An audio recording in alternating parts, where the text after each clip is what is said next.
बिस्मिल्लाहिर्रहमानिर्रहीम। Intermediate part 1 की accounting का चैप्टर नंबर 14 हमने स्टार्ट किया हुआ है। इस चैप्टर के हमने 6 क्वेश्चन कंप्लीट कर लिए थे। क्वेश्चन नंबर 7 आज हमने स्टार्ट करना है और ये चैप्टर एक मोस्ट इम्पॉर्टेंट चैप्टर है। इसका क्वेश्चन 20 नंबर का पेपर में आता है। तमाम पंजाब बोर्ड के हवाले से मैं बात कर रहा हूँ। तो क्वेश्चन 7 स्टार्ट करते हैं। कहता है state with reason whether the following item should be regarded as capital और रेवेन्यू। यानी कि इसने कहा हुआ है कि नीचे जो आइटम दी हुई हैं वो कैपिटल हैं या रेवेन्यू हैं। अब इसने यहाँ पे एक्सपेंडिचर का लफ्ज़ इस्तेमाल नहीं किया। इसका मतलब है नीचे जो इसने आइटम दी हुई हैं ये एक्सपेंडिचर भी हो सकती हैं और रिसीट्स भी हो सकती हैं। फर्स्ट एंट्री है wages paid for installation of machinery. Machinery यानी कि एसेट को इंस्टॉल करने के लिए वेजेस पे की है, तो ये हमारा होगा कैपिटल एक्सपेंडिचर। यहाँ पे हम लिखेंगे फर्स्ट वाला ये है हमारा capital expenditure.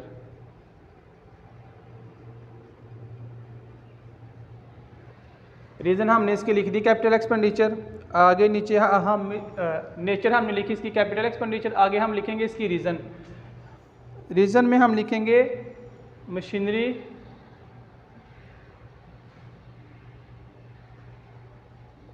Is fix asset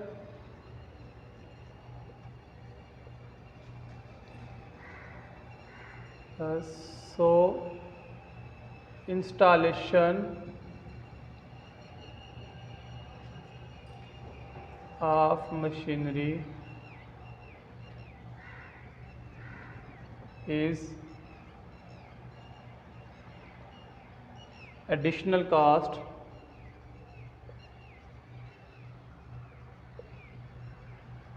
of assets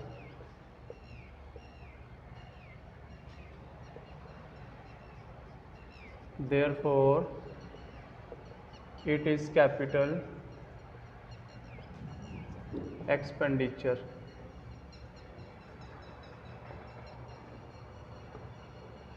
इसकी रीज़न में हमने लिखा कि मशीनरी एक एसेट है और एसेट को इंस्टॉल करने का जो खर्चा है वो एसेट की एडिशनल कास्ट होती है।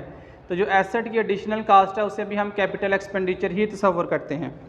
एंट्री नंबर 2 है payment made on purchase of furniture. हमने फर्नीचर परचेज़ किया और उसकी पेमेंट की है।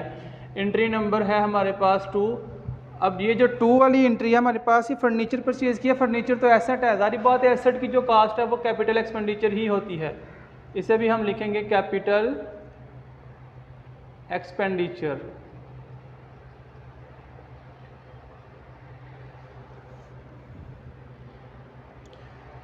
Furniture is fixed asset, is fixed asset, so cost of furniture is capital expenditure। आगे मैंने शार्ट लिख दिया है कि फर्नीचर जो है ये एसेट है और एसेट की जो कास्ट है ये बेसिकली होती है capital expenditure.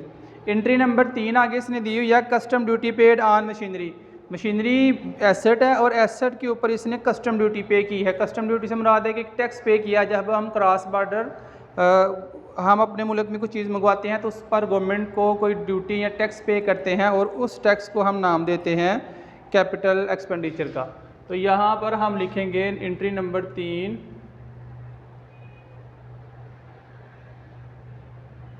Capital expenditure.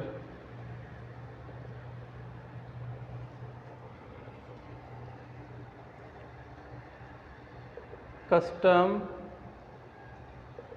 Duty on fix asset is लिखेंगे should be regarded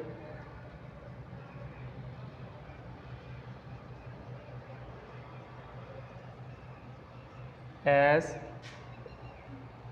capital expenditure।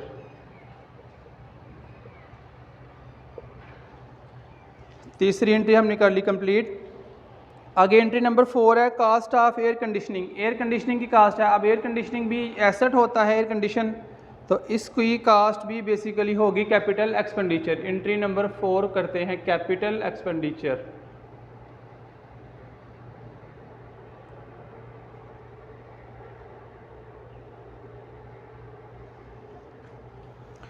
इसकी रीज़न में लिखेंगे air conditioner is asset,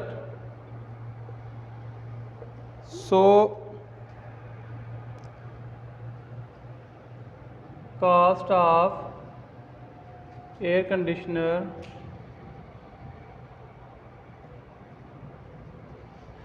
is capital expenditure।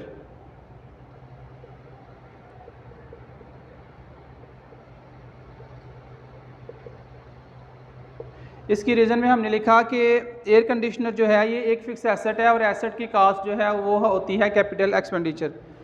Entry number 5 है profit earn on sale of fix asset. हमने fix asset cell किया और उसके ऊपर प्रॉफिट मिला। फिक्स एसेट के ऊपर हमारा कोई भी एक्सपेंस हो या फिक्स एसेट के ऊपर हमारी कोई रिसीट हो, वो बेसिकली होती ही कैपिटल नेचर की है। अब इसमें हमें प्रॉफिट रिसीव हुआ, यानी कि हमने एक्सपेंस कोई नहीं किया बल्कि हमें प्रॉफिट मिला है, तो इसीलिए हम इससे लिखेंगे capital profit.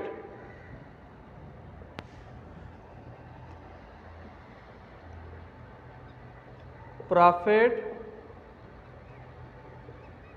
Earned on sale of fix asset is capital profit. ये हमने पांचवी एंट्री इसकी की कि हमने जो कैपिटल प्रॉफिट अर्न किया है फिक्स एसेट को सेल करके, वो हमारा कैपिटल प्रॉफिट है, क्योंकि एसेट की नेचर जो है वो बेसिकली होती ही कैपिटल की है। तो ये हमारा 7 वाला क्वेश्चन था, ये क्वेश्चन हमारा हो गया है कंप्लीट। तो हम जो है ना इस क्वेश्चन के बाद नेक्स्ट क्वेश्चन करेंगे स्टार्ट। नेक्स्ट हमारा क्वेश्चन है क्वेश्चन नंबर 8। क्वेश्चन नंबर 7 हमने कर लिया कंप्लीट, क्वेश्चन नंबर 8 हमने स्टार्ट करना है। क्वेश्चन 8 में रिक्वायरमेंट है, कहता है state with reason whether the following item of expenditure are capital revenue और डेफर्ड रेवेन्यू। यानी कि इसने नीचे खुद ही कहा हुआ है कि सारे एक्सपेंडिचर दिए हुए हैं, इनमें से या तो कैपिटल एक्सपेंडिचर है या रेवेन्यू और या डेफर्ड रेवेन्यू है। हमने इनको लहदा करके लिखना है इनके रीज़न के साथ। फर्स्ट एंट्री है medicine were purchase for ₹50,000 and 1,000 were spend on carrying them to hospital. कि हमने मेडिसिन परचेज की हैं 50,000 की और 1,000 इसका एक्सपेंस हुआ है इनको हॉस्पिटल में लेके जाने के लिए। अब ये जो मेडिसिन है ये एक रूटीन एक्सपेंडिचर है, यानी कि डेली बेस पे होने वाला है, ये कोई फिक्स एसेट के ऊपर हुआ खर्चा नहीं है। तो इस तरह का जो रूटीन एक्सपेंडिचर हो वो हम उसे ट्रीट करते हैं रेवेन्यू एक्सपेंडिचर। तो इसे हम लिखेंगे revenue expenditure.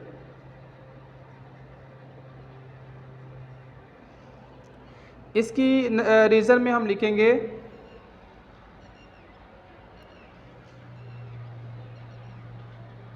Purchase of medicine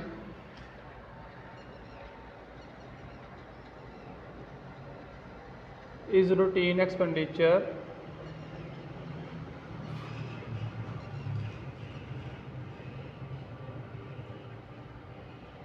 so it is revenue expenditure। किसी भी एंट्री की हम रीज़न अपने लफ्ज़ों में भी लिख सकते हैं कि ये हमारा एक रूटीन एक्सपेंस है और इस रूटीन एक्सपेंस को हम नॉर्मली ट्रीट करते हैं रेवेन्यू एक्सपेंडिचर। एंट्री नंबर 2 है boundary wall were constructed bye A college at cost of ₹30,000। यानी कि कॉलेज ने जो है ना एक बाउंड्री वाल बनाई है 30,000 रुपये की कास्ट से। तो ये जो बाउंड्री वाल के एक्सपेंडिचर होते हैं ये बेसिकली बिल्डिंग की कास्ट में शामिल होते हैं, इसीलिए हम इन्हें ट्रीट करेंगे कैपिटल एक्सपेंडिचर। इसे हम लिखेंगे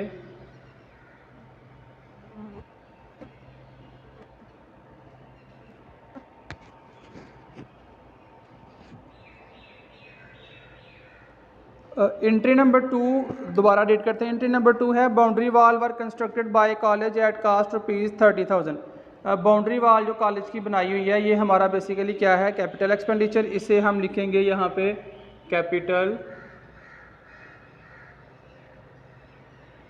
एक्सपेंडिचर। इसकी रीज़न लिखेंगे boundary wall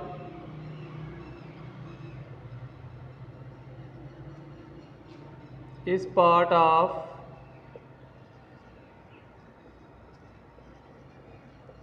college building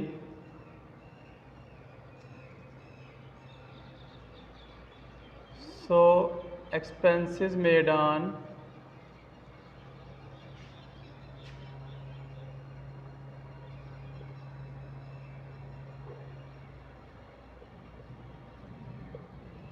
building is capital expenditure. College की बाउंड्री वाल बनाई है, जारी बात है ये एक ऐसा एक्सपेंस है जिसका फ़ायदा हमें कई सालों तक होगा। हमने एक दफ़ा बाउंड्री वाल बनाई है तो ये कई सालों तक रहेगी। तो इस तरह का एक्सपेंस जिसका फ़ायदा कई सालों तक रहे उसे हम समझते हैं ये हमारा कैपिटल एक्सपेंडिचर है। एंट्री नंबर 3 है freight and cartridge on newly machine 200 and erection charges 500। हमने एक नया एसेट परचेज़ किया है, उसके ऊपर हमने फ्रेट और कार्टेज यानी कि हमने किराया वगैरह पे किया है रेलवे का और इसके अलावा अदर्स। तो इस तरह के एक्सपेंसेस जो हम न्यू एसेट के ऊपर करते हैं ये बेसिकली होते हैं कैपिटल एक्सपेंडिचर। एंट्री नंबर 3 है हमारी capital expenditure.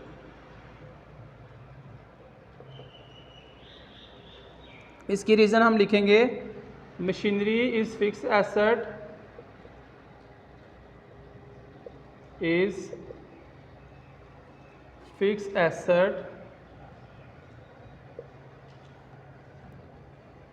freight paid on fixed asset is capital expenditure. हमने इसकी रीज़न में लिखा कि मशीनरी जो है ये बेसिकली एक फ़िक्स एसेट है और फिक्स एसेट के ऊपर हमने फ्रेट पे किया है यानी कि किराया पे किया है, तो ये एसेट की एडिशनल कास्ट होती है, इसीलिए ये कैपिटल एक्सपेंडिचर है। एंट्री नंबर 4 देखें 5,000 were paid for removal of stock from old work to new work. हमने जब रूल्स पढ़े थे तो उसमें हमने डिस्कस ये किया था कि ऐसा एक्सपेंस जिसकी वजह से हमारी बिज़नेस की जो अर्निंग कैपेसिटी है वो बढ़ सके, ऐसे एक्सपेंस को हम ट्रीट करते हैं कैपिटल एक्सपेंडिचर। अब हमने स्टॉक जो है वो पुरानी जगह से नई जगह पे शिफ्ट किया है, इसीलिए जारी बात है हमने इसलिए किया है कि वहाँ पे हम एफिशिएंटली काम कर सकें। तो देखें कि इसकी वजह से हमारे बिज़नेस की जो एफिशिएंसी है वो इंक्रीज़ हो रही है। तो ऐसा एक्सपेंस जिसकी वजह से बिज़नेस की एफिशिएंसी इंक्रीज़ हो उसे हम ट्रीट करते हैं capital expenditure.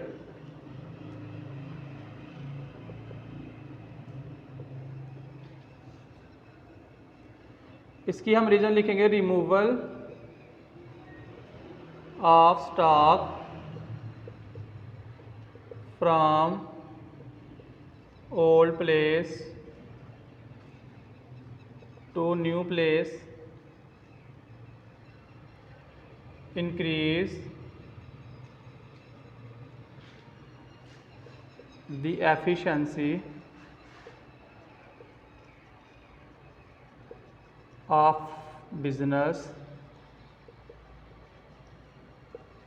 so it is capital expenditure।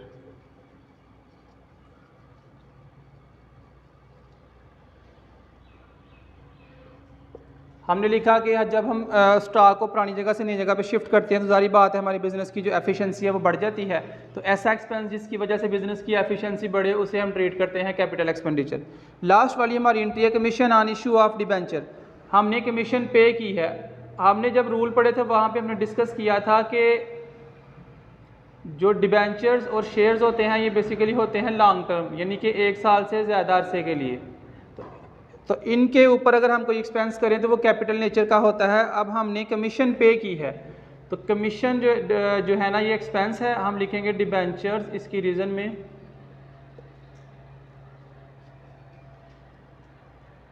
और long term, so commission paid on debenture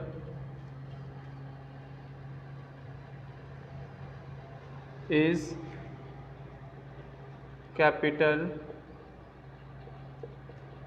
expenditure।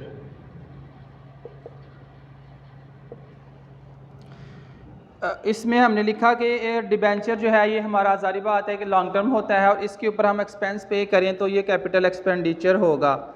हमने ये 8वां क्वेश्चन था, इसकी 5 एंट्रीज थी, हमने कंप्लीट कर ली। ये क्वेश्चन नंबर 8 हमारा हो गया है कंप्लीट।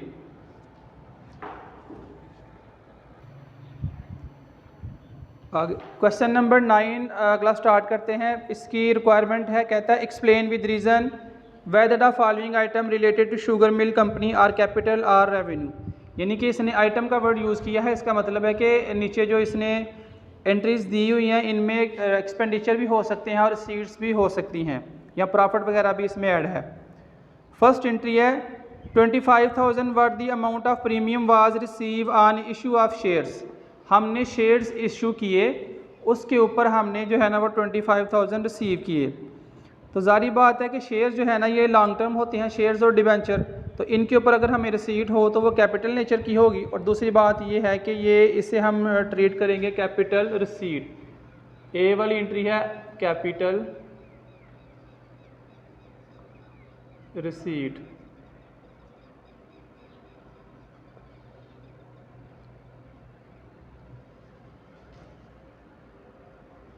आगे इसकी रीज़न हम लिखेंगे शेयर्स और लॉन्ग टर्म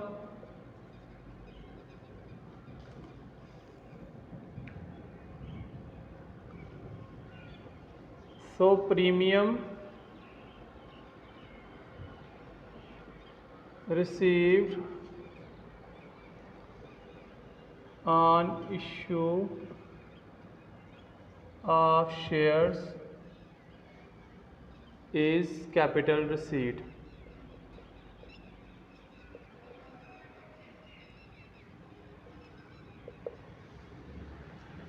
आगे एंट्री नंबर बी है, इसकी लेबर वेलफेयर एक्सपेंसेस इनकर्ड ₹25,000 ₹20,000, यानी कि 20,000 जो है ये लेबर वेलफेयर के एक्सपेंस हैं। अब लेबर वेलफेयर जो है ये हमारा कोई एक्सपेंस एसेट नहीं है, ये हमारा ऐसा एक्सपेंस है जो हम रूटीन वाइज करते हैं, यानी कि डेली बेस पे होने वाला एक्सपेंस है। यह ऐसा एक्सपेंस नहीं है जिसका हमें फ़ायदा कई सालों तक रहे, तो इसीलिए हम इसे ट्रीट करेंगे revenue expenditure.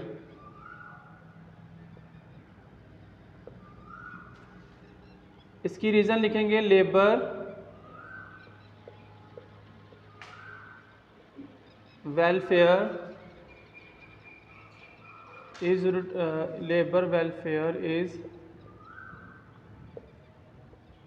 Routine expenditure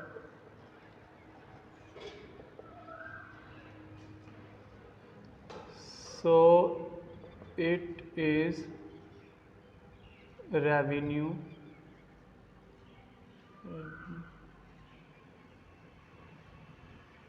expenditure, यानी कि लेबर वेलफेयर जो है ये एक रूटीन एक्सपेंस है, इसलिए हम इसे रेवेन्यू एक्सपेंडिचर ट्रीट करते हैं। एंट्री नंबर सी है 3 lakh paid for excise duty on goods manufactured, यानी कि हमने गुड्स बनाई हैं उसके ऊपर 3 लाख एक्साइज ड्यूटी पे की है। गुड्स के ऊपर होने वाला कोई भी एक्सपेंस हम इसको रेवेन्यू एक्सपेंडिचर ही ट्रीट करते हैं, तो इसे हम लिखेंगे revenue expenditure.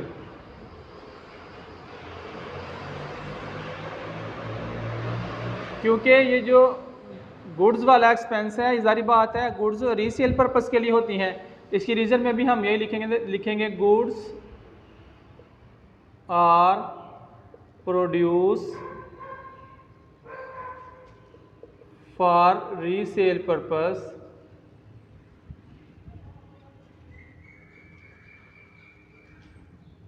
So duty paid on goods produce is revenue expenditure.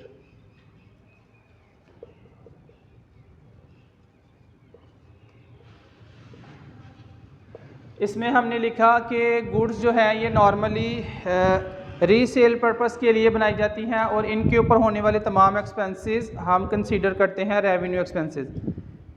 Second last entry है, a machinery standing in the book at ₹3 lakh were sold for 240,000। हमारी बुक्स में मशीनरी की वैल्यू शो हो रही है 3 लाख और इसे हमने 2,40,000 में सेल कर दिया है। अब जारी बात है इसमें 60,000 जो है ये लॉस हुआ है और ये लॉस हुआ किसके ऊपर है? एसेट के ऊपर। तो एसेट के ऊपर होने वाला कोई भी एक्सपेंस या कोई भी रिसीट या कोई भी लॉस होता है कैपिटल नेचर का और इसे हम ट्रीट करेंगे capital loss.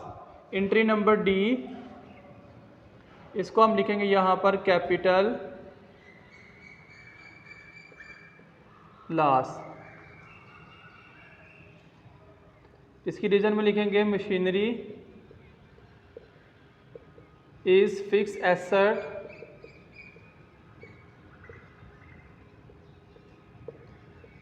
so loss incurred on sale of fixed asset is capital loss। Last वाली एंट्री है हमारी इस क्वेश्चन की एंट्री नंबर ई। इस एंट्री में है legal expenses incurred in an action for infringement of its trademark. Trademark की जो मेंटेनेंस के ऊपर एक्सपेंसेस हुए हैं उनको हमने क्या कंसीडर करना है। अब देखें ट्रेडमार्क बेसिकली एक एसेट है बेसिकली ये एक इंटेंजिबल एसेट और एसेट के ऊपर होने वाले जो एक्सपेंसेस हैं वो होते हैं कैपिटल, लेकिन हमने इसकी मेंटेनेंस के ऊपर एक्सपेंस किए हैं, यानी कि हमारे पास पहले से जो एसेट चल रहा है उसकी हमने मेंटेनेंस करवाई है। अगर हम नया एसेट खरीद के उसकी मेंटेनेंस करवाते हैं या उसके ऊपर पैसे लगाते हैं तो वो कैपिटल होता है। अगर हमारे पास पहले से ही कोई एसेट मौजूद है और उस एसेट की हम लोगों ने रिपेयर या मेंटेनेंस करवाई है तो ये हम इसको ट्रीट करेंगे रेवेन्यू एक्सपेंडिचर। तो इससे हम लिखते हैं एंट्री नंबर ई को revenue expenditure.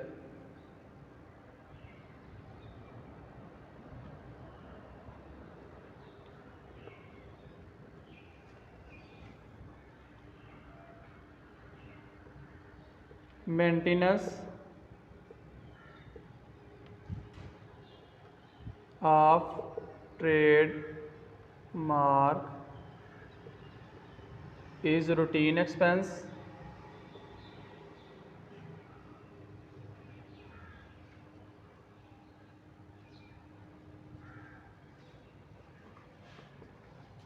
so it is revenue expenditure।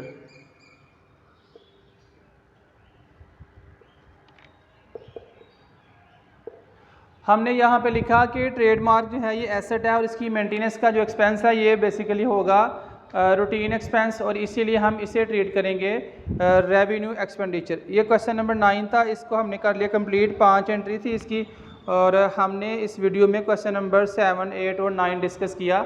इसमें अगर कोई आपको कन्फ्यूजन हो तो आप कमेंट सेक्शन में हमें पूछ सकते हैं। Thanks for watching. अल्लाह हाफिज़।